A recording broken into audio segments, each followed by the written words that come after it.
नमस्कार, आप देख रहे हैं जनता टीवी इंडिया। मैं हूं कोमल और चलिए नजर डालते हैं एक बड़ी खबर पर। ಎಲ್ಲ ಗೌರವಾನ್ವಿತ ಪತ್ರಿಕಾ ಮಾಧ್ಯಮ ಮಿತ್ರರನ್ನು ಈ ಒಂದು ಪತ್ರಿಕಾಗೋಷ್ಠಿಗೆ ಮತ್ತೊಮ್ಮೆ ತುಂಬ ಹೃದಯದಿಂದ ಸ್ವಾಗತಿಸಿ, ಇದೇ ದಿನಾಂಕ 15/3/2026 ರವಿವಾರ ದಿವಸ ವಿಜಯಪುರದ ವಿಜಯ್ ಫಂಕ್ಷನ್ ಹಾಲ್ನಲ್ಲಿ ಜಿಲ್ಲೆಯ ಕಾಂಗ್ರೆಸ್ ಕಾರ್ಯಕರ್ತರಿಗೆ ಒಂದು ದಿನದ ಕಾರ್ಯಾಗಾರವನ್ನು ಏರ್ಪಡಿಸಿದ್ದೇವೆ. ಇದರ ಸಂಪೂರ್ಣ ನೇತೃತ್ವವನ್ನು ಕರ್ನಾಟಕ ಪ್ರದೇಶ ಕಾಂಗ್ರೆಸ್ ಪಕ್ಷದ ಪ್ರಚಾರ ಸಮಿತಿಯ ಅಧ್ಯಕ್ಷರು, ಹಿಂದಿನ ನಗರಾಭಿವೃದ್ಧಿ ಸಚಿವರು ಆದ ಸನ್ಮಾನ್ಯ ಶ್ರೀ ವಿನಯ್ ಕುಮಾರ್ ಸ್ವರ್ಗೆ ಅವರು ವಹಿಸಿಕೊಳ್ತಾ ಇದ್ದಾರೆ. ಆ ಕಾರ್ಯಕ್ರಮದ ಉದ್ಘಾಟನೆಯನ್ನು ನಮ್ಮ ಜಿಲ್ಲಾ ಉಸ್ತುವಾರಿ ಸಚಿವರು, ಬೃಹತ್ ಕೈಗಾರಿಕಾ ಸಚಿವರಾದ ಸನ್ಮಾನ್ಯ ಶ್ರೀ ಎಂ ಬಿ ಪಾಟೀಲ್ ವಹಿಸಿಕೊಳ್ತಾ ಇದ್ದಾರೆ. ಮುಖ್ಯ ಅತಿಥಿಗಳಾಗಿ ಜಿಲ್ಲೆಯ ಇನ್ನೋರ್ವ ಹಾವೇರಿ ಜಿಲ್ಲಾ ಉಸ್ತುವಾರಿ ಸಚಿವರುಗಳಾದಂಥ ಸನ್ಮಾನ್ಯ ಶಿವಾನಂದ ಪಾಟೀಲ್ ವಹಿಸಿಕೊಳ್ತಾ ಇದ್ದಾರೆ. ಅದೇ ರೀತಿ ಅತಿಥಿಗಳಾಗಿ ಜಿಲ್ಲೆಯ ಗೌರವಾನ್ವಿತ ಶಾಸಕರಾದಂಥ ಅಪ್ಪಾಜಿ ನಾಡದೋರ್ಜಿ ಅವರಿರ್ಬೋದು, ಯಶವಂತರಾಯಗೌಡ ಪಾಟೀಲ್, ವಿಠಲ್ ಕಟಕ್ಗೊಂಡ್ ಅವರು, ಅಶೋಕ್ ಮನ್ಗೂಳಿ ಅವರು, ಅವ್ರ ಜೊತೆಗೆ ವಿಧಾನ ಪರಿಷತ್ತಿನ ಸದಸ್ಯರಾದಂಥ ಸುನೀಲ್ ಗೌಡ ಪಾಟೀಲ್ ಮತ್ತು ಪ್ರಕಾಶ್ ಹುಕ್ಕೇರಿ ಅವರು ಎಲ್ಲರೂ ಸಹ ಈ ಒಂದು ಕಾರ್ಯಾಗಾರದಲ್ಲಿ ಪಾಲ್ಗೊಳ್ತಾ ಇದ್ದಾರೆ. ಇದರ ಮುಖ್ಯ ಉದ್ದೇಶ ಅಂದರೆ, ಕರ್ನಾಟಕ ರಾಜ್ಯದಲ್ಲಿ ಈಗಾಗಲೇ ಪ್ರಚಾರ ಸಮಿತಿ ಪ್ರತಿ ಜಿಲ್ಲೆಯಲ್ಲಿ ಒಂದು ದಿನದ ಮಟ್ಟಿಗೆ ಕಾರ್ಯಾಗಾರವನ್ನು ಏರ್ಪಡಿಸಿ ಕಾಂಗ್ರೆಸ್ ಪಕ್ಷದ ತತ್ವ ಸಿದ್ಧಾಂತಗಳಾಗಿರ್ಬೋದು, ಕಾಂಗ್ರೆಸ್ ಪಕ್ಷದ ಉದಯದಿಂದ ಅಂದರೆ 140 ವರ್ಷಗಳ ಇತಿಹಾಸ ಇರ್ತಕ್ಕಂಥ ಈ ಪಕ್ಷದ ಸ್ಥಾಪನೆ ಮಾಡಬೇಕಾದ್ರೆ ಯಾರು ಯಾವ ಉದ್ದೇಶವನ್ನು ಇಟ್ಕೊಂಡು ಸ್ಥಾಪನೆ ಮಾಡಿದ್ರು ಸಂಪೂರ್ಣ ಮಾಹಿತಿಯನ್ನು ಕೊಡುವುದರ ಜೊತೆಗೆ ಕಾಂಗ್ರೆಸ್ ಸರ್ಕಾರ ಕೇಂದ್ರದಲ್ಲಿ ಮತ್ತು ರಾಜ್ಯದಲ್ಲಿ ವಿವಿಧ ರಾಜ್ಯಗಳಲ್ಲಿ ಎಷ್ಟು ದಿವಸ ಆಳ್ವಿಕೆಯನ್ನು ಮಾಡಿತು ಮತ್ತು ಏನೇನು ಜನಪರವಾದಂಥ ಕಾರ್ಯಕ್ರಮಗಳನ್ನು ಕೊಡ್ತು, ಈ ಎಲ್ಲ ಮಾಹಿತಿಯನ್ನು ಕೊಡ್ತಕ್ಕಂಥ ಕೆಲಸ ಆವತ್ತಿನ ಕಾರ್ಯಾಗಾರದಲ್ಲಿ ಬೆಳಗ್ಗೆ 10 ಗಂಟೆಯಿಂದ ಸಾಯಂಕಾಲ 5 ಗಂಟೆವರೆಗೆ ವಿವಿಧ ಉಪನ್ಯಾಸಕರು ಅಂದರೆ ರಾಜ್ಯದಿಂದ KPCCಯ ಮುನೀರ್ ಅವರು ವಿಚಾರ ಸಮಿತಿಯ ಉಪಾಧ್ಯಕ್ಷರು, ಅವರು ಒಂದು ಸೆಷನನ್ನು ಮಾಡ್ತಾರೆ. ಅವ್ರ ಜೊತೆಗೆ ಸುಧೀರ್ ಮುರಳಿ ಇವರು ಮುಖ್ಯ ಸಂಯೋಜಕರು ಪ್ರಚಾರ ಸಮಿತಿಗೆ, ಇವರು ಒಂದು ಸೆಷನನ್ನು ಮಾಡ್ತಾರೆ. ಜೊತೆಗೆ ಚಂದ್ರು ಶೆಟ್ಟಿ ಅಂತೇಳಿ ಇವರು ಸಹ KPCC ಪ್ರಚಾರ ಸಮಿತಿಯ ಮುಖ್ಯ ಸಂಯೋಜಕರಾಗಿದ್ದಾರೆ. ಅವ್ರ ಜೊತೆಗೆ ಶರಣಪ್ಪ ಕೊಟ್ಟಿಗೆಯವರಿದ್ದಾರೆ. ಇನ್ನೋರ್ವರು ಸಂಯೋಜಕರು ಮತ್ತು ನಮ್ಮ ಜಿಲ್ಲೆಯ ಉಸ್ತುವಾರಿ ಜವಾಬ್ದಾರಿಯನ್ನು ಹೊತ್ತಿರುವ ಪ್ರಚಾರ ಸಮಿತಿಯಿಂದ ಮಹಾಬಲೇಶ್ವರ್ GS ಅವರು ಈ ಒಂದು ಕಾರ್ಯಾಗಾರದಲ್ಲಿ ಪಾಲ್ಗೊಳ್ತಾರೆ. ಈಗಾಗಲೇ ನಾವು ಜಿಲ್ಲೆಯಲ್ಲಿ ಪ್ರವಾಸವನ್ನು ಮಾಡಿ ಪ್ರತಿ ಬ್ಲಾಕ್ದಿಂದ ಕನಿಷ್ಠ 100 ಜನ ಪಕ್ಷದ ನಿಷ್ಠಾವಂತ ಕಾರ್ಯಕರ್ತರನ್ನ ಈ ಸಭೆಯಲ್ಲಿ ಪಾಲ್ಗೊಳ್ಳುವಾಗೆ ಮಾಡಬೇಕು ಅಂತೇಳಿ ಆ ಭಾಗದಲ್ಲಿರ್ತಕ್ಕಂಥ ಬ್ಲಾಕ್ ಕಾಂಗ್ರೆಸ್ ಅಧ್ಯಕ್ಷರಾಗಿರ್ಬೋದು, ಪ್ರಚಾರ ಸಮಿತಿಯ ಬ್ಲಾಕ್ ಕಾಂಗ್ರೆಸ್ನ ಅಧ್ಯಕ್ಷರನ್ನಾಗಿರ್ಬೋದು, ಶಾಸಕರನ್ನಾಗಿರ್ಬೋದು ಅಥವಾ ನಮ್ಮ ಪರಾಜಿತ ಅಭ್ಯರ್ಥಿಗಳನ್ನಾಗಿರ್ಬೋದು, ನಾವು ಈಗಾಗಲೇ ಒಂದು ಸಭೆಯನ್ನು ನಾವು ಹೇಳಿದ್ದೇವೆ. ಆ ನಿಟ್ಟಿನಲ್ಲಿ ಎಲ್ಲ ಬ್ಲಾಕ್ಗಳಿಂದ ಕನಿಷ್ಠ 100 ಜನ ಕಾರ್ಯಕರ್ತರು ಬೆಳಗ್ಗೆಯಿಂದ ಸಾಯಂಕಾಲವರೆಗೆ ಈ ಕಾರ್ಯಾಗಾರದಲ್ಲಿ ಭಾಗವಹಿಸ್ತಾರೆ ಅಂತಕ್ಕಂಥ ಒಂದು ವಿಶ್ವಾಸದಿಂದ ನಾವು ಈ ಕಾರ್ಯಾಗಾರವನ್ನು ಹಮ್ಮಿಕೊಂಡಿದ್ದೇವೆ. ಇದರಲ್ಲಿ ತಾವು ಈ ವಿಷಯವನ್ನು ಸಾರ್ವಜನಿಕವಾಗಿ ತಿಳಿಸಬೇಕು ಅಂತೇಳಿ ಮತ್ತೊಮ್ಮೆ ತಮ್ಮೆಲ್ಲರನ್ನ ಗೌರವಾನ್ವಿತ ಮಾಧ್ಯಮದ ಕರೆಸಿ ಈ ವಿಷಯವನ್ನು ಸ್ಪಷ್ಟಪಡಿಸ್ತಾ ಇದ್ದೇವೆ. ಧನ್ಯವಾದಗಳು. ಎಷ್ಟು ಗಂಟೆಗೆ ಸ್ಟಾರ್ಟ್ ಆಗುತ್ತೆ? ಬೆಳಗ್ಗೆ 10 ಗಂಟೆಗೆ ಅಂತ ನಾವು ಸಮಯ ನಿಗದಿಪಡಿಸಿದ್ದೇವೆ. ಆಗುವಾಗ ಒಂದು ಹಾಫ್ ಆನ್ ಅವರ್ ಭಾಳ ಲೇಟ್ ಆಗ್ಬೋದು, 10 ಅಂದರೆ 10:30 ಆಗ್ಬೋದು. ಮಂತ್ರಿಗಳು ಅದು ಬೇರೆ ಕಾರ್ಯಕ್ರಮ ಇರೋದ್ರಿಂದ ನೀವು 10 ಗಂಟೆಗೆ ಮಾಡಿರಿ, ನಾವೆಲ್ಲ ಜಾಯ್ನ್ ಆಗ್ತೇವೆ ಅಂತೇಳಿ ಇರುವರು ಮಂತ್ರಿಗಳಿಗೆ ನಾನು ಈ ದಿವಸ ಬೆಂಗಳೂರಲ್ಲಿ ಮಾತಾಡಿದ್ದೀನಿ. ನೋಡ್ಕೊಂಡು ಬರ್ತಾ ಇದ್ದಾರೆ ಎಲ್ಲರೂ. ಹೀಗಾಗಿ ನಾವು ಆದಷ್ಟು ಸಮಯ ಏನು ಕೊಟ್ಟಿದ್ದೆವು ಆ ಸಮಯಕ್ಕೆ ಪ್ರಾರಂಭ ಮಾಡ್ತೀವಿ. ಒಟ್ಟು ಎಷ್ಟು ಕಾರ್ಯಕರ್ತರು ಭಾಗವಹಿಸ್ತಾರೆ? ನಾವು ನಮ್ಮ ಪ್ರಕಾರ 14 ಜನ ಕಾರ್ಯಕರ್ತರು ಭಾಗವಹಿಸಬೇಕು ಅಂತಿದೆ. ಎಲ್ಲಾದರೂ ಕೆಲವು ಜನ ಬಂದರು, ನಾವು ಆಗಾಗಲೇ ಪೂರ್ವಭಾವಿ ಸಭೆಗಳಲ್ಲಿ ಹೇಳಿದ್ದೆವು, ನೀವು ಬರೋದು ಮಂತ್ರಿಗಳು ಉದ್ಘಾಟನೆ ಕಾರ್ಯಕ್ರಮದಲ್ಲಿ ಕೂತ್ಕೊಳ್ಳೋದು, ಅವ್ರ ಜೊತೆಗೆ ಹೊರಟೋಗೋದು ಬರಬಾರ್ದು. ನೀವು ಸಂಪೂರ್ಣ ಕಾರ್ಯಾಗಾರ ಮುಗಿಯುವವರೆಗೆ ಯಾರು ಕೂತ್ಕೊಂಡು ಕೇಳ್ತೀರಿ ಅಂಥ ನಿಷ್ಠಾವಂತ ಕಾರ್ಯಕರ್ತರನ್ನೇ ಕರ್ಕೊಂಡ್ಬನ್ನಿ ಅಂತೇಳಿ ನಾವು ಅಧ್ಯಕ್ಷರುಗಳಿಗೂ ಹೇಳಿದ್ದೆವು, ಕಾರ್ಯಕರ್ತರಿಗೆ ಹೇಳಿದ್ದೆವು. ಪ್ರಾಯಶಃ ಕನಿಷ್ಠ ಪಕ್ಷ 1000 ಜನ ಆದರೂ ಕೊನೆಯವರೆಗೆ ಉಳಿತಾರೆ ಅಂತಕ್ಕಂಥ ವಿಶ್ವಾಸ ಇದೆ. ಅಲ್ಲಿ 200-300 ಚೇರ್ ಕೂತು ಎಲ್ಲ ಮಿಕ್ಸ್ ಮಾಡ್ಕೊಂಡು ಮಾಡ್ತಾ ಇದ್ದೀವಿ. ನಾವು ಇಲ್ಲೇ ಮಲ್ಲಮ್ಮ ಇದೇನು ರೆಡ್ಡಿ ಮಲ್ಲಮ್ಮ ಇದನ್ನು ಫೈನಲ್ ಹೇಳಿದ್ವಿ. ಬಟ್ ಅವತ್ತೊಂದು ಫರ್ನಿಚರ್ ಇದು 3 ದಿನದ ಕಾರ್ಯಕ್ರಮ ಅಂತೇಳಿ ಅದು ನಾವು ಬೇರೆ ದಿನ ಪಟ್ಟಂತ ಅಲ್ಲಿ ಮಾಡ್ಕೊಂಡಿದ್ದೀವಿ. ವಿಜಯ್ ಫಂಕ್ಷನ್ ಹಾಲ್ ನಮ್ಮ ರೈಲ್ವೆ ಕೇಂದ್ರದ ಪಕ್ಕ. ಈಗ ಪಾರ್ಟಿ ವರ್ಕರ್ಸ್ ಮೆಂಟಾಲಿಟಿ ಸರ್ ಬಗ್ಗೆ ಏನು ಪ್ರಸ್ತಾವನೆ ಅತಿ ಪರ್ಟಿಕ್ಯುಲರ್ ಆಗಿ ಪಾರ್ಟಿ ವರ್ಕರ್ಸ್ ಚಾರ್ಜರ್ ಕಾರ್ಯಾಲಯದ ಬರೀ ನಾಮಕಾಸ್ತ ಅದ್ರ ಬಗ್ಗೆ ಏನಾದರೂ ಸ್ಪೆಷಲ್ ಪೋಸ್ಟಿ ಅದನ್ನೇ ಅದೇ ವಿಷಯ ಏನು ಹೇಳಿಲ್ಲ ನೀವು. ಅಲ್ಲಲ್ಲ ಸರ್, ಈಗ ಪಕ್ಷದ ಪಕ್ಷ ನಡೆದು ಒಂದು ದಾರಿಯನ್ನು ಹೇಳ್ತಾರೆ, ಪಕ್ಷದ ಸರ್ಕಾರದ ಸಾಧನೆಗಳನ್ನು ಹೇಳ್ತಾರೆ ಅಂತಿದೆ. ಕೆಲವೊಂದು ಕಾರ್ಯಕರ್ತರ ಮನಸ್ಸು ನನಗಾಗಲೂ ನಾವು ಜಿಲ್ಲಾ ಅಧ್ಯಕ್ಷನಾಗಿ ಸಭೆಗಳನ್ನು ಕರೆದಾಗ ಅವ್ರು ತಮ್ಮ ನೋವುಗಳನ್ನು ತೋಡ್ಕೊಂಡಿಲ್ಲ. ಏನು ಹೇಳಿದಾರಪ್ಪ ಅಂದರೆ, ನಾವು ಭಾಳಷ್ಟು ದಿವಸ ಈ ಕಾಂಗ್ರೆಸ್ ಪಕ್ಷದಲ್ಲಿ ಕೆಲಸ ಮಾಡಿದ್ದೀವಿ, ನಮ್ಮನ್ನು ಪಕ್ಷ ಗುರುತಿಸಿಲ್ಲ, ಯಾವುದೂ ಅವಕಾಶ ಕೊಟ್ಟಿಲ್ಲ ಅಂತಕ್ಕಂಥ ಕಾಮನ್ ಆಗಿ ಹೇಳಿದ್ದಾರೆ. ಪಕ್ಷ ಅಧಿಕಾರಕ್ಕೆ ಬಂದಾಗ ಏನಾದರೂ ಅವಕಾಶ ಕೊಡಬೇಕಂದ್ರೆ ಅವ್ರು ಸೀಮಿತ ಸೀಟ್ಗಳಿರ್ತಾವೆ. ನಾವು ಬಿಜಾಪುರ ಜಿಲ್ಲೆಯಲ್ಲಿ ಈಗಾಗಲೇ ಗ್ಯಾರಂಟಿ ಕಮಿಟಿ ಆಗಿರ್ಬೋದು, ಆರೋಗ್ಯ ಇಲಾಖೆ ಕಮಿಟಿ ಆಗಿರ್ಬೋದು, ನಗರಸಭೆ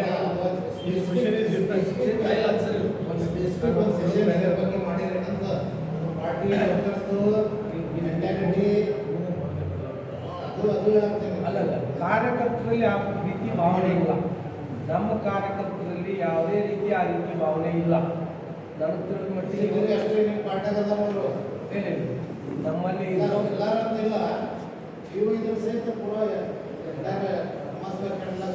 ನಾನು ಮೊನ್ನೆ ಇಲ್ಲಿ ಎಕ್ಸಾಂಪಲ್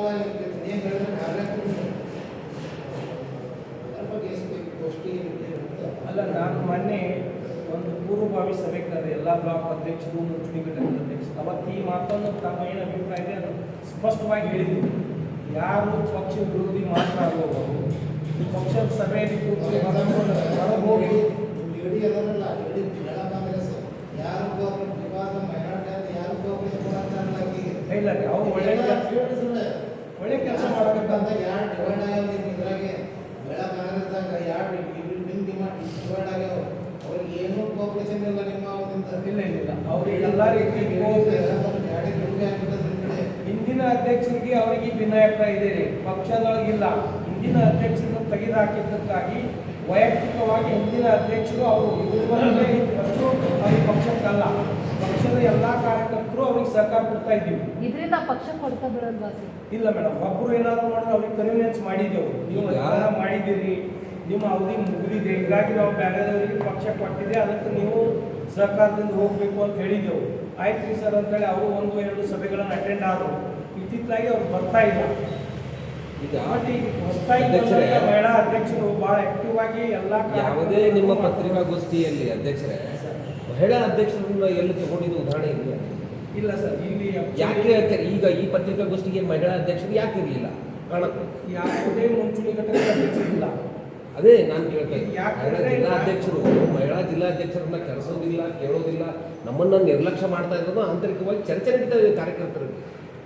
ಎಲ್ಲೋ ಒಂದು ಕಡೆ ಮಹಿಳಾ ಅಧ್ಯಕ್ಷರನ್ನ ಸಂಪೂರ್ಣವಾಗಿ ಕಡೆಗಣಿಸ್ತಾ ಇದ್ದಾರೆ ಅಂತಕ್ಕಂಥ ಆರೋಪಗಳು ಇದೆ. ನಾವು ನೋಡ್ತಾ ಇದ್ದೀವಿ ಸಾಕಷ್ಟು ಪತ್ರಿಕಾಗೋಷ್ಠಿ, 23 ಜನ ಮುಂಚೂಣಿ ಘಟಕದ ಅಧ್ಯಕ್ಷರಿಲ್ಲ, ಕೇವಲ ಮಹಿಳಾ ಅಧ್ಯಕ್ಷರನ್ನು ಮಾತ್ರ ಕಡೆಗಣಿಸ್ತಾ ಇಲ್ಲ. ನಾವು ಎಲ್ಲರಿಗೂ ಕಾಮನ್ ಆಗಿ ಕಡೆಗಣಿಸ್ತಾ ಇದ್ವಿ, ಕಾಮನ್ ಆಗಿ ಇಂಟಿಮೇಷನ್ ಆಗಿರ್ತೇವೆ. ಅವರು ಬಂದು ಜಾಯಿನ್ ಆಗಿ ಅವರು ತಮ್ಮ ವಿಷಯಗಳಿದ್ರೆ ಪ್ರಸ್ತಾಪ ಮಾಡ್ಬೋದು. ಈ ಪತ್ರಿಕಾಗೋಷ್ಠಿಗೆ ನಾವೆಲ್ಲ ಬ್ಲಾಕ್ ಕಾಂಗ್ರೆಸ್ ಅಧ್ಯಕ್ಷರನ್ನ, ಮುಂಚೂಣಿ ಘಟಕದ ಅಧ್ಯಕ್ಷ ಎಲ್ಲರನ್ನ ಕೂತ್ಕೊಂಡು ಮಾಡಿದ್ರೆ ತಮಗೆ ಜಾಗ ಕೊಡೋಕ್ಕಾಗೋದಿಲ್ಲ. ಅದಕ್ಕಾಗಿ ನಾವು ಪ್ರಮುಖರು, ನಾವು ಜಿಲ್ಲೆ ಅಧ್ಯಕ್ಷರು ಅಥವಾ ಒಬ್ಬಿಬ್ಬರು ಆ ಸಂಬಂಧಪಟ್ಟ ವಿಷಯವನ್ನು ಇಲ್ಲ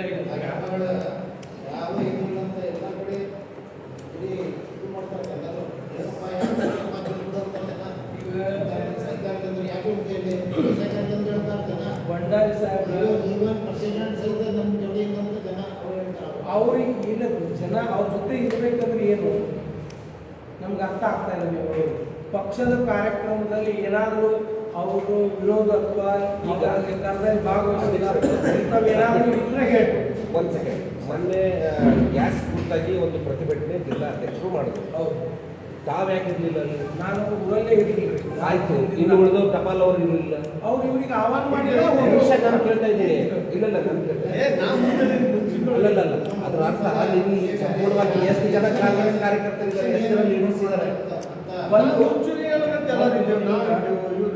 ಆಧರಿಕ ಹೇಳ್ಬಿಡ್ತೀನಿ. ಅವ್ರು ಹೊಸಬ್ರಿದ್ದಾರೆ, ಅವರು ಎಲ್ಲರನ್ನ ವಿಶ್ವಾಸಕ್ಕೆ ಕರ್ಕೊಂಡು ಹೋಗ್ತಕ್ಕಂಥ ಕೆಲಸ ಅವರಿಂದನೂ ಆಗಬೇಕು. ನಾನು ಸ್ಪಷ್ಟವಾಗಿ ಹೇಳ್ಬಿಡ್ತೀನಿ. ಈಗ ವಿದ್ಯಾರ್ಥಿ ಬನ್ನಿ, ಯಾವುದೇ ಒಂದು ಕಾರ್ಯಕ್ರಮ ಜಿಲ್ಲೆಯಲ್ಲಿ ಹಮ್ಮಿಕೊಳ್ಬೇಕಾಗಿತ್ತಪ್ಪ ಅಂದ್ರೆ ಅವ್ರು ಜಿಲ್ಲಾ ಪೇರೆಂಟ್ ಬೋರ್ಡಿಂದ ಏನಾದರೂ ಸರ್ಕಾರ ಕೇಳಬೇಕಾಗಿತ್ತು. ಸರ್ ಇಂಥ ದಿವಸ ನಾವು ಇದು ಮಾಡ್ತೀವಿ ಹೇಳಬೇಕು. ನಾನು ಪತ್ರಿಕಾಗೋಷ್ಠಿಯಾಗಿ ಕರೆದು ನಾನಾಗೆ ಫೋನ್ ಹಚ್ಚಿ ಪತ್ರಿಕಾಗೋಷ್ಠಿಯಾಗಿ ಕರೆದಿದ್ರಿ ಮೇಡಮ್, ಯಾವಾಗ ಕರೆದಿದ್ರಿ, ಅಲ್ಲಿ ವ್ಯವಸ್ಥೆ ಮಾಡಿದ್ರು ಹಿಂಗೆ ಹೇಳಬೇಕು ಅಂತ ಕೇಳಿದಾಗ ಹೌದು ಸರ್ ಕರೆದಿನ 11 ಗಂಟೆಗೆ ಸ್ವಲ್ಪ ಹೇಳ್ಬಿಟ್ಟು ಅದು ಅವರಿಂದನೂ ಅಂದ್ರೆ ನಿಮ್ಮಲ್ಲಿ ಸರಿಯಾದ ಪ್ರೋಟೋಕಾಲ್ ಪ್ಲಾನಿಂಗ್ ಇಲ್ಲ ಅಂತ ಅರ್ಥ. ಯಾರು ಯಾವ ಕೆಲಸ ಮಾಡಬೇಕು ಅದು ಮ್ಯಾಂಡೇಟರಿ ಮಾಡ್ಕೊಳ್ಳುವಂತ ಇಲ್ಲ ನಿಮಗೆ ಅಂತ.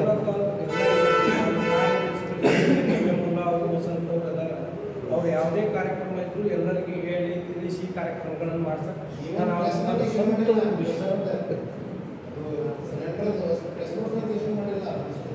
ನಾನು ಇರಲಿಲ್ಲ ಸ್ಟೇಟ್ ಅವ್ರು ಮಾಡ್ತೀವಿ ಅಂತಂದ್ರು ಮಾಡ್ರಿ, ನಾನು ಇರೋದಂತೂ ಹೇಳಿದ್ದೀನಿ. ಅಧ್ಯಕ್ಷರ ನಿರ್ಲಕ್ಷ್ಯ ನಾವು ಅಂತ ಗೊತ್ತಾಗ್ತಾ ಇದೆ. ಪ್ರಶ್ನೆನೇ ಬರೋದಿಲ್ಲ. ಇದೆಲ್ಲ ಒಂಥರ ಹಳಿ ತಪ್ಪದಂಗೆ ಆಗ್ತಾ ಇದೆ. ಅಧ್ಯಕ್ಷರ ಮಾತಿಗೆ ಬೆಲೆ ಇಲ್ವೋ ಅಥವಾ ಅಧ್ಯಕ್ಷರ ಮಾರ್ಗದರ್ಶನ ಕೊಡ್ತಾ ಇಲ್ವೋ?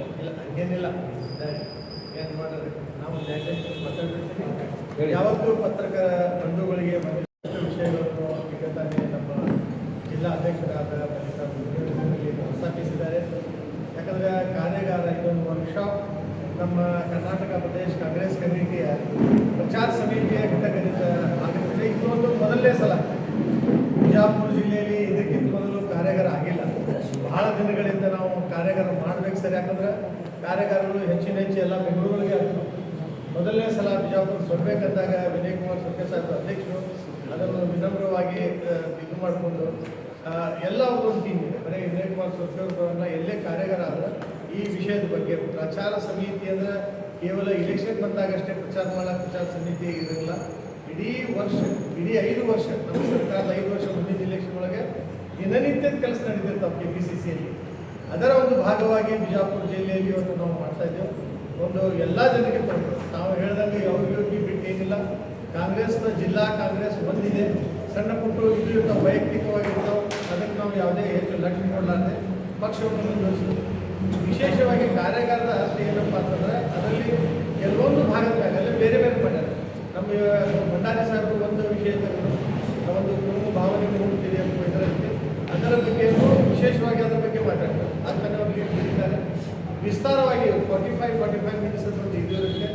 ಅದೇ ಥರ ಈವೇನು ಮಾಧ್ಯಮದ ಯಾವ ಥರ ನಾವು ಮಾಧ್ಯಮವನ್ನು ನಿರ್ವಹಣೆ ಮಾಡಬೇಕು, ಮೀಡಿಯಾ ಮ್ಯಾನೇಜ್ಮೆಂಟ್ ಬಗ್ಗೆ ಯಾಕೆ ಮೀಡಿಯಾ ನಮ್ಮ ಬಗ್ಗೆ ಅಗ್ರೆಸಿವ್ ಆಗಿರ್ತದೆ. ಆವಾಗ ನೀವು ನೋಡ್ತೀರಿ ಇವತ್ತು ದೇಶದಲ್ಲಿ ಗೋಧಿ ಮೀಡಿಯಾ ಅಂತೇಳಿ ಭಾಳ ಒಂದು ಪಾಯಿಂಟ್ ವರ್ಡ್ ಆಗಿದೆ. ಅದರ ಬಗ್ಗೆ ನಾವು ಹ್ಯಾಂಗೆ ಫ್ರೆಂಡ್ ಮಾಡಬೇಕು, ನಾವು ಪಕ್ಷದವರು ಪಕ್ಷ ಸಂಘಟನೆಯಿಂದ ಯಾವ ಥರ ಮೀಡಿಯಾಗೆ ಇದು ಮಾಡಿ ನಮ್ಮ ಮೇಲೆ ಅಗ್ರೆಸಿವ್ ಆಗಿ ಯಾವುದೇ ವಿಷಯದ ಮ್ಯಾಗೆ ನೆಗೆಟಿವ್ ಆಗಿ ಪ್ರಚಾರವಾಗುವಾಗ ಹ್ಯಾಂಗೆ ಮಾಡಬೇಕು ಅದ್ರ ಬಗ್ಗೆ ಅಮೀನ್ ಮುಟ್ಟೋರು ಮಾತಾಡ್ತಿದ್ರಲ್ಲಿ ಅವ್ರು ಇನ್ನೂ ಅವೈಲೇಬಲ್ ಆಗಿಲ್ಲ, ಅವ್ರಿಗೆ ಕಾಂಟ್ಯಾಕ್ಟ್ ಆಗಿಲ್ಲ. ಅವರಾದ್ರೆ ಅಮೀನ್ ಮುಟ್ಟೋರು ಬರ್ತಾರೆ, ಮುರಳಿಯವರು ಭಾಳ ಯಾವ ಥರ ಕೋಮು ಗಲಭೆ ಬಗ್ಗೆ ಪ್ರಚೋದನೆ ನೀಡುತ್ತದೆ. ಅದರ ಹಿಂದೆ ಉದ್ದೇಶ ಏನಿದೆ, ಅದ್ರ ಹಿಂದೆ ಒಂದು ರಾಜಕೀಯ ಇರ್ತದೆ. ಅದ್ರ ಬಗ್ಗೆ ಸವಿಸ್ತರವಾಗಿ ಅವ್ರು ಮಾತಾಡ್ತಾರೆ. ಇವೆಲ್ಲ ಜ್ವಲಂತ ಸಮಸ್ಯೆಗಳು. ಇದೇ ಥರ ಬೆಲೆ ಏರಿಕೆ ಇರ್ಬೋದು, ನಿರುದ್ಯೋಗ ಇರ್ಬೋದು, ಈ ಎಲ್ಲ ವಿಷಯ ಕೇಂದ್ರ ಸರ್ಕಾರದ ವಿರುದ್ಧ ನಾವು ಪಕ್ಷದ ಕಾರ್ಯಕರ್ತರಾಗಿ ಯಾವ ಥರ ನಾವು ಮೀಡಿಯಾದ ಮುಂದೆ ಜನರ ಮುಂದೆ ಹೋಗಿ ಹೇಳಬೇಕಪ್ಪ ಅನ್ನೋದು ಇದರದ್ದು ಮೂಲ ಉದ್ದೇಶ workshop. We are actually training the ಕಾರ್ಯಕರ್ತ. ಇದರದ್ದು ಉದ್ದೇಶ ಅದು ಅದೊಂದು ಏನೋ ಸಭೆ, ಭಾಷಣದ ಸಭೆ ಏನಲ್ಲ ಅದು. ಇದ್ರ ಬಗ್ಗೆ ಹೆಚ್ಚು ಮಾತಾಡೋರು ಎಲ್ಲ ನಾಯಕರು ಬರ್ತಿರ್ಬೋದು, ಆದರೆ ಅಲ್ಲಿ ಮಾತಾಡೋರು ಯಾರದಲ್ಲ, ವಿಶೇಷ ಭಾಷಣಕಾರ ಯಾರಾದಾರ ಅವ್ರ ಮ್ಯಾಗ ನಾವು ಹೆಚ್ಚು ಒತ್ತು ಕೊಟ್ಟು ಆ ವಿಷಯ ನಿಮ್ಗೆ ಬರ್ತದೆ. ನೀವೆಲ್ಲರೂ ಅದಕ್ಕೆ ಸಹಕಾರ ಮಾಡಿ ಅದಕ್ಕೊಂದು ಪಾಸಿಟಿವ್ ಇದು ಮಾಡ್ಕೊಂಡು ಅದಕ್ಕೆ ನೀವು ಮಾಡಿದ್ದಲ್ಲಿ ಒಂದು ಒಳ್ಳೆಯ ಇದು. ಯಾಕಂದ್ರೆ ನೀವು ನೋಡ್ತಾ ಇದ್ದೀರಿ ದೇಶಕ್ಕೆ ಯಾವ ವಿಷಯಗಳ ಮ್ಯಾಗ ಇವತ್ತು ನಾವು ಇಡೀ ಜಗತ್ತಿನಲ್ಲೇ ಒಂಥರ ಒಬ್ಬಟ್ಟಿಯಾಗಿ ಕಾಣಲಾಗ್ತದೆ ದೇಶ. ಇದ್ರ ಬಗ್ಗೆ ತಾವು ವಿಚಾರ ಮಾಡಬೇಕು. ಮೀಡಿಯಾ ಇಸ್ ನಾಟ್ ನೀವು ಬರೀ ಮೀಡಿಯಾ ನಮ್ಮ ಬಗ್ಗೆ ಬರೀ ಇದು ಮಾಡಬೇಕು, ಒಂದು ಪಾಸಿಟಿವ್ ಇದ್ರ ಬಗ್ಗೆ ನೀವು ಕೂಡಿ ಯಾವ ಥರ ಈ ಸಮಸ್ಯೆಗಳನ್ನು ಇದು ಮಾಡಬೇಕು, ಜನರಿಗೆ ಗುರುತಿದ್ದು ಇಂಥ ದೊಡ್ಡ ಸಮಸ್ಯೆಗಳು ನಮ್ಮ ರಿಲೇಷನ್ಸ್ ವಿತ್ ಮಿಡಲ್ ಈಸ್ಟ್ ನೋಡಬೇಕಾದ್ರೆ ನಮ್ಗೆ ಎಂದೂ ಗ್ಯಾಸದ್ದಾಗಲಿ ತೈಲದ್ದಾಗಲಿ ಪ್ರಾಬ್ಲಮ್ ಆಗಬಾರ್ದು, ಹಿಂದೆಂದೂ ಆಗಿಲ್ಲ. ನಾವು ದೊಡ್ಡ ಯುದ್ಧ ಆಗೋ ಇಷ್ಟು ಪ್ರಮಾಣ ಇಲ್ಲ. ಈಗ ಮುಂಬರುವ ಯುದ್ಧಗಳಲ್ಲಿ ಹಿಂಗಾಗಿರ್ತದೆ, ನಮ್ಗೆ ಯಾರು ನಮ್ಮ ಕಡೆ ಒಯ್ಲಾಗ್ತಾರೆ, ನಮ್ಗೆ ಯಾರು ಯೂಸ್ ಮಾಡ್ಲಾಗ್ತಾರೆ, ನಾವು ಯೂಸ್ ಆ್ಯಂಡ್ ಥ್ರೂ ಆಗಿದೆ. ಅವ್ರು ತಮ್ಮ ಸ್ವಾರ್ಥಕ್ಕಾಗಿ ನಮ್ಮ ದೇಶದ ಒಂದು ಫಾರೆನ್ ಪಾಲಿಸಿ ಅದಕ್ಕೆ ಯೂಸ್ ಮಾಡತಕ್ಕ ಇದೊಂದು ದೊಡ್ಡ ಸಮಸ್ಯೆ. ನಿಮ್ಮ ಎಲ್ಲ ನಮಗೆ ಬರೀ ಕಾಂಗ್ರೆಸ್ ದೊಡ್ಡಲ್ಲ, ನಿಮ್ಮೊಂದು ಇದರ ಬಗ್ಗೆ ನೀವು ಹ್ಯಾಂಗೆ ಟ್ಯಾಕಲ್ ಮಾಡಬೇಕು, ಜನಸಾಮಾನ್ಯರಿಗೆ ಇದು ಹ್ಯಾಂಗೆ ಗೊತ್ತಾಗ್ತದೆ. ಈಗ ನಾ ಬರುವಾಗ ನೋಡಿದೆ, ಒಂದಿಲ್ಲ ಒಂದು 100, 200 ಇಲ್ಲೇ ನಿಂತಾವೆ ಗ್ಯಾಸ್ ಪಾಳಿ ಹಚ್ಚಿ. ಈಗ ವಿಚಾರ ಮಾಡಿದ್ರೆ ಇದೇ ಮುಂದುವರಿತಂದ್ರೆ ಜನರಿಗೆ ಹ್ಯಾಂಗೆ ಮೇಲ್ ದರ್ಜೆ ಇನ್ನು ಹ್ಯಾಂಗಾರೆ ಮಾಡಿ ನಡ್ಕೊಂಡು ಹೋಗ್ಬೋದು. ಆದರೆ ನಮ್ಮ ಜನಸಾಮಾನ್ಯರಿಗೆ ಎಷ್ಟು ತೊಂದರೆ ಆಗ್ತದೆ. ಇಂಥದ್ದೊಂದು ವಿಷಯ ಅದ, ಇದಕ್ಕೆ ತಾವು ಇದು ಮಾಡಬೇಕು. ಕಾರ್ಯಕರ್ತರಿಗೆ ಮೀಡಿಯಾ ಮೂಲಕನೇ ಕರೀತಿದ್ರೆ ನಿನ್ನೆ ಕಾರ್ಯಕರ್ತರಿಗೆ ಅದರಲ್ಲಿ ಹೇಳ್ತೀರಿ 1600 ಜನ ನಿರೀಕ್ಷೆ ಇದೆ, 1000 ಜನ ಇರ್ಬೋದು ಅಂತ.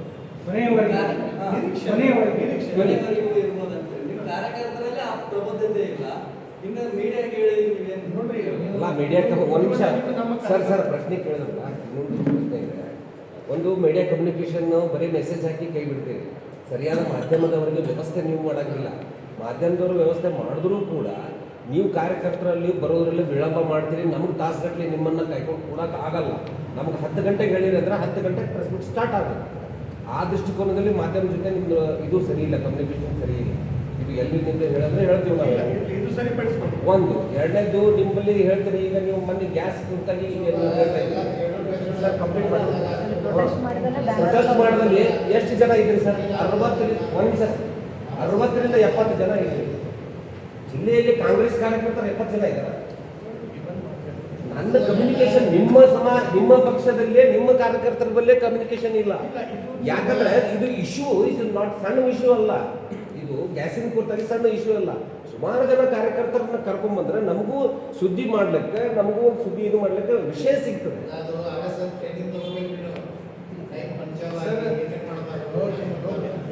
ನಾನು ನಿಮ್ಗೆ ಹೇಳ್ತೀನಿ, ಮೊದಲಾಗಿ ಭಂಡಾರಿಯವರು ಸಜೆಷನ್ ನಾವು ಅಕ್ಸೆಪ್ಟ್ ಮಾಡಿ ನಾವು 145 ಅಷ್ಟೇ ಕಾಂಗ್ರೆಸ್ ಇದ್ದ ನೀತಿ ನೀವು ನಾವು ನೀವೇ ನಮ್ಗೆ ಅಗ್ನೆಸ್ಟ್ ಆಗ್ತೀರಿ. ಡಿಸಿಪ್ಲಿನ್ ಏನ್ ಡಿಸಿಪ್ಲಿನ್ ರೀ? ಅವ್ರ ಭಾಷೆ ನೀವು ನೋಡಾಕ್ತೀರಿ. ಅರೆಸ್ಟ್ ನಮ್ಮ ಸಿಟಿ MLA ಭಾಷೆ ಅವ್ರ ಭಾಷೆ ನೋಡಿ ಅವ್ರು ಯಾವ ವಿಷಯದ ಬಗ್ಗೆ ದೇಶದ ಒಂದು ಏನು ಏನ್ ಮಾತಾಡಕತ್ತಾರ ಗೊತ್ತಾ? ಅವ್ರು ಏನ್ ಡಿಸಿಪ್ಲಿನ್ ನೀವು ನೋಡಿ. ಕಾಂಗ್ರೆಸ್ ಅಲ್ಲಿ ಲೀಡರ್ಗಳೇ ಜಾಸ್ತಿ, ಕಾರ್ಯಕರ್ತರು ಇಲ್ಲ.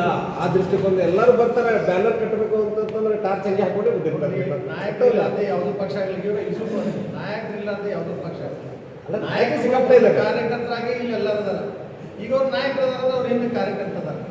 ಎಲ್ಲ ಏನು ನಮ್ದು ಇದು ಇರ್ತಾವಲ್ಲ, ನಾವು ಪ್ರತಿಭಟನೆ ಮಾಡ್ತೀವಿ, ಎಲ್ಲದಕ್ಕೂ ಎಲ್ಲ ಜನರು ಬರ್ಲಿಕ್ಕೆ ಸಾಧ್ಯ. ನಮ್ಮಲ್ಲಿ ಸಾಕಷ್ಟು ಘಟಕಗಳು ಒಂದು ಯಾವುದೇ ಘಟಕ ಕೆಲಸ ಎತ್ತದ ಅಂದ್ರೆ ಆ ಘಟಕದ ಜನರು ಅದರೊಳಗೆ ಮುತುವರ್ಜಿವಹಿಸ್ತಾರೆ. It is not for common for all. ಎಲ್ಲದಕ್ಕೂ ಎಲ್ಲರೂ ಬರಬೇಕು, ಅವ್ರಿಗೂ ತ್ರಾಸ ಆಗ್ತದೆ. ನಾವು ಯಾವುದೂ ಬಿಟ್ಟಿಲ್ಲ. ಮನ್ರೇಗಾ ಬಗ್ಗೆ ಸಾಕಷ್ಟು ನಾವು ಮಾಡಿದ್ವಿ, ನಮ್ಮ ಓಟ್ ಚೋರಿ ಬಗ್ಗೆ ಸಾಕಷ್ಟು ಮಾಡಿವಿ ನಾವು. ನೀವು ಹೈಲೈಟ್ ಮಾಡೋಲ್ಲ. ನಮ್ಮೊಂದು ಕೆಲವೊಂದು ಇದು ಬರೋಂಗಿಲ್ಲ. ನಾವು ಎಷ್ಟೋ ಫಂಕ್ಷನ್ ಮಾಡಿದ್ದ ನಾವು ಸ್ಟೇಟ್ ಟಿವಿಗಳು ಎಂದು ಹೇಳಂಗಿಲ್ಲ. ಹೇಳಿದ್ರೆ ಅವರೇ ಬರೀಬೇಕು. ನಮ್ಮ ಸಂಯುಕ್ತ ಕರ್ನಾಟಕ ಪ್ರಜಾಪ್ರಭು ಇಲ್ಲೇ ನಮ್ಗೆ ಏನದ ಇವ್ರು ಬರೀತಾರೆ, ನಮ್ಮ ಭಂಡಾರಿಯವರು ಬರೀಬೇಕಾದ್ರೆ. ಯಾವಾಗಲೂ ಸ್ಟೇಟ್ ಟಿವಿಗಳಿಗೆ ನೀವು ಹೈಲೈಟ್ ಮಾಡಿಲ್ಲ. ನೀವು ಹೈಲೈಟ್ ಮಾಡಿದಾಗ ನಾವು ಹೆಚ್ಚು ಹೇಳಕ್ಕೆ ಸಾಧ್ಯ. ಸ್ಟೇಟ್ ಲೆವೆಲ್ ಹೈಲೈಟ್ ಮಾಡುವಾಗ ನೀವು ಅಂತ ಇದು ಮಾಡಬೇಕಲ್ಲ ಸರ್, ಅಂತ ಕೆಲಸ ಮಾಡಿ ನೋಡ್ರಿ. ನಾವೊಂದು ಮಾತು ಹೇಳಿದ್ದೀನಿ, ನಮಗೆ ಭಾಳ ನಿಮ್ಮಿಂದ ಒಂದು ಇದು ಕಂಪ್ಲೇಂಟ್ ಅಂದ್ರೆ ಬಸವನಗೌಡ ಏನಾರ ಹೇಳಿದ್ರೆ ನೀವು ಎಲ್ಲ ಟಿವಿಯವರು ಒಂದು ಬ್ರೇಕಿಂಗ್ ನ್ಯೂಸ್ ಹಾಕ್ತೀರಿ. ನಾಟ್ ಓನ್ಲಿ ಬಿಜಾಪುರ ಚಾನಲ್ಸ್, ಇಡೀ ನಿಮ್ಮ ಎಲ್ಲ ಟಿವಿ ನಾ ಹೆಸರು ಹೇಳೋದಿಲ್ಲ, ಅದ್ರ ಉತ್ತರ ಕೊಟ್ಟಿರ್ತೇವೆ. ಎಷ್ಟೋ ನಾಯಕರು ಕೊಡ್ತಾರೆ, ಅವ್ರಿಗೆ ನಾವು ಒಂದು ಡಿಫಿಟಿಂಗ್ ರಿಪ್ಲೈ ಕೊಡ್ತೇವೆ. ನೀವು ದೊಡ್ಡ ಸ್ಟೇಟ್ ಟಿವಿಗಳು ತೋರ್ತಾರೆ, ಹೋಗಿ ನಮ್ಮ ಲೋಕಲ್ ಚಾನಲ್ದವ್ರಿಗೆ ನಮ್ಗೆ ಹೇಳಬೇಕು. ಅದೊಂದು ನ್ಯೂಸ್ ಸರಿಪಡಿಸಬೇಕು. ನೀವೆಲ್ಲಿ ನಮಗೆ ಒಂದು ಇದ್ರೊಳಗೆ ನೋಡ್ಲಾಗ್ತದೆ ಹೇಳಿ. ನಾವು ಆಡಳಿತ ಪಕ್ಷ, ನಮ್ಮ ಎಷ್ಟು ಕೆಲಸ ಮಾಡಿದವು. ಇಡೀ ಸಿದ್ದರಾಮಯ್ಯ ಅವ್ರು ಮಾಡಿದ ಕೆಲಸ ನೋಡ್ಬೇಕಾದ್ರೆ ಇಡೀ ದೇಶದೊಳಗೆ ಇಂಥ ಕೆಲಸ ಎಲ್ಲೂ ಆಗಿಲ್ಲ. ನಮ್ಮ ನೋಡಿಗೆ ಕಾಪಿ ಮಾಡ್ಲಕ್ಕ ಅಸ್ಸಾಂದವ್ರು ನಿನ್ನೆ 9,000 ರೂಪಾಯಿ ಹಾಕಿದ್ರು ಒಂದೊಂದು ಹೆಣ್ಮಕ್ಳಿಗೆ. ಒಂದೇ ಒಂದು ದಿವಸ ಒಳಗೆ 4,000 ಕೋಟಿ ಅವರು ಬ್ಯಾಂಕ್ ಒಳಗೆ ಹಾಕ್ತಾರೆ. ಯಾಕೆ ಹಾಕ್ತಾರಪ್ಪ? 19ರಲ್ಲಿ ಇಲೆಕ್ಷನ್ 5 ವರ್ಷ ಏನು ಮಾಡಿದ್ರು ನೀವು ಯಾರು ಕೇಳಲಿಲ್ಲ. ನೀವು ಲೋಕಲ್ ಇಶ್ಯೂಗೆ ಆದಂಗೆ ಆಗಿದೆ. ನೀವು ನಿಮ್ದು ರೀಸನ್ ಏನದಲ್ಲ, ನೀವು ವೈಡನ್ ಇಟ್. ಇಲ್ಲ ನಮ್ಮ ಕೂಡ ಏನು ಟ್ರೀಟ್ಮೆಂಟ್ ಅದ ಬೇರೆ ಸರ್, ನೀವು ಏನು ತಿಂತೀರಾ ಅದನ್ನ ನಾವು ಕೊಡೋದು. ನೀವೇನು ಫುಡ್ ತಿನ್ನಕತ್ತೀರಿ ಅದೇ ಕೊಡ್ತೀವಿ ನಾವು. ಸುದ್ದಿ ವಿಚಾರದಲ್ಲಿ ನಮ್ಗೆ ಏನಿಲ್ಲ.